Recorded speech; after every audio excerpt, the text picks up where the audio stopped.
So now let's take a look at how we can start controlling our kernel updates. Now we should be able to see now there's a slight difference in the server name. I'm working on the master server now. So again, this is still CentOS 7.2, but we're now working on the master server. If you recall from the last clip, this is running an Apache server and it has our local repository.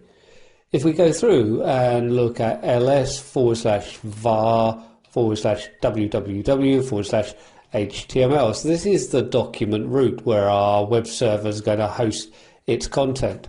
And then, as I was saying, I created the CentOS 7 directory, and within that CentOS 7 directory, this is just a complete copy of everything that was on the CentOS 7.2 installation DVD.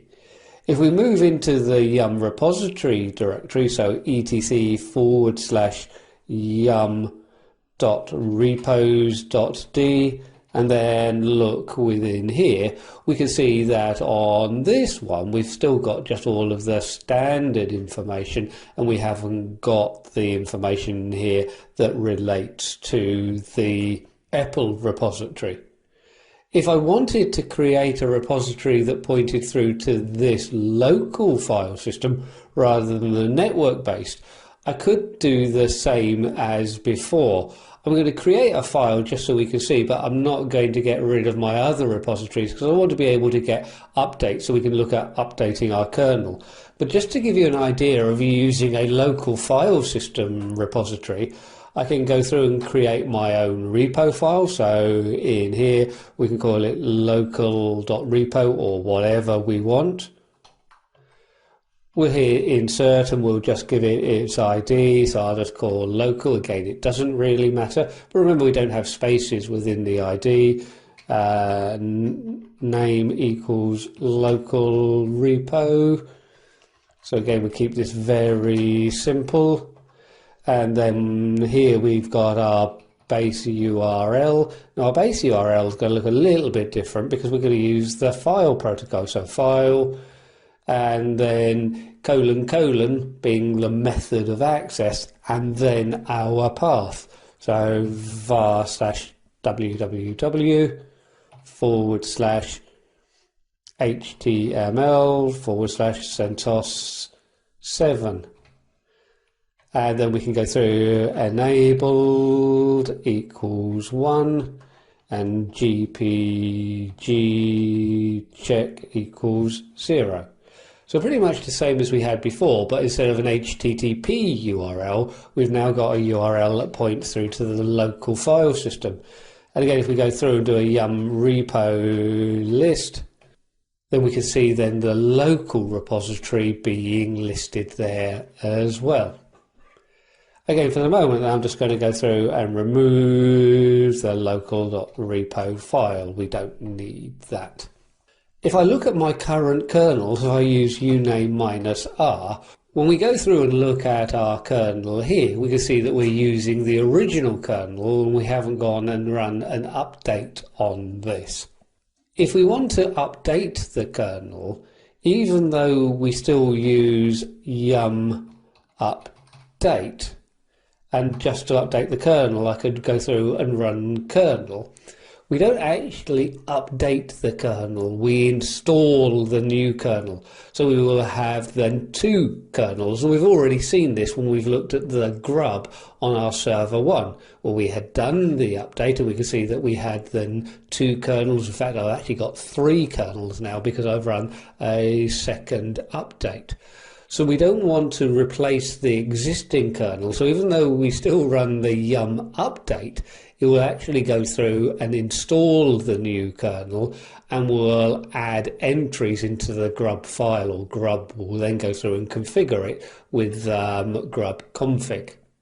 If I go through and just look at the moment, if we go through and run yum update, this won't go ahead because we're going to have to accept.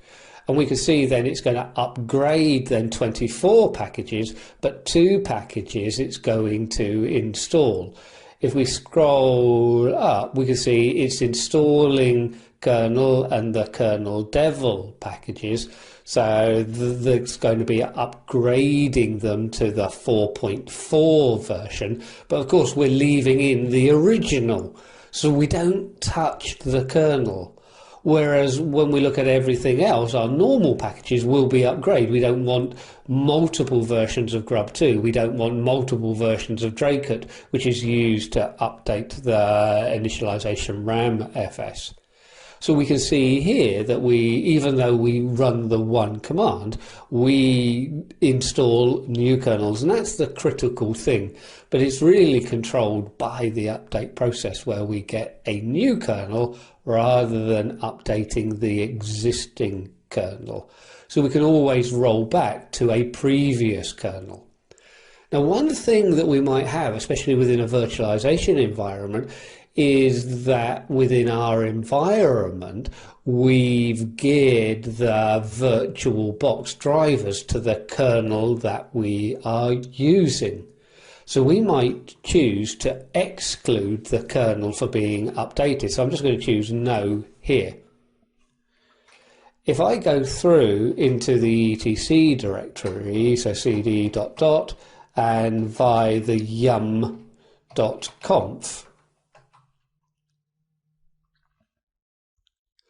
we can go through and add extra configuration information here.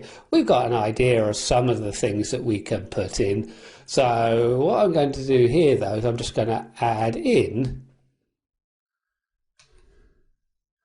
and we're going to have exclude equals and then kernel star. So in this way, when we run an update, we won't be updating the kernel. Let's just try this. So we go through and save. So I could run it from the command line as yum -- exclude kernel star and then update. But if I go through now and look at the yum update, we can see that we're upgrading 21 packages, but there is no mention of upgrading or installing the new kernel.